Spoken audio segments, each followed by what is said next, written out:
This week in the fitness industry, we saw a lot of reports come out from how brands did in 2025. We saw from Lifetime, Planet Fitness, Anytime Fitness, and World Gym. All these brands saw strong growth, a lot of acquisitions, new locations, a lot of momentum moving forward into 2026. The most notable is Anytime Fitness, opening over 365 clubs in 2025, 53 of those being domestically in the US. In the podcast feed this week, we sat down with CEO of Pure Gym, Clive.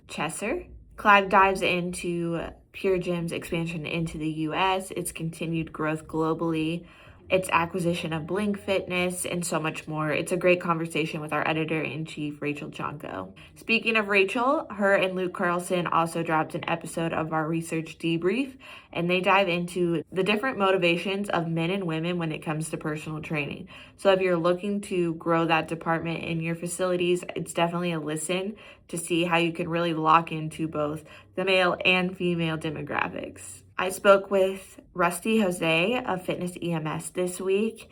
We really dived into how when it comes to innovation of clubs, it's not necessarily the next big technology break that you need. It's truly getting back to the basics, really having good hospitality practices, and making sure that your team serves your members the way they should.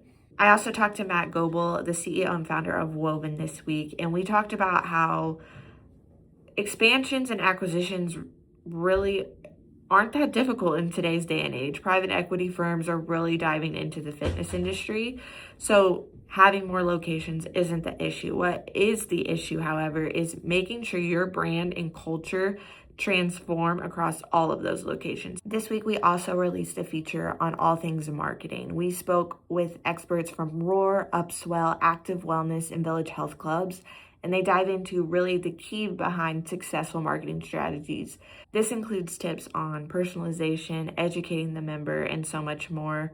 If you need some tips or a marketing refresh, be sure to catch this one. That's all for this week. As always, if you would like the links to these stories sent directly to your inbox, then make sure you are subscribed to the Club Solutions newsletter. The link is in the comments. Catch you next week.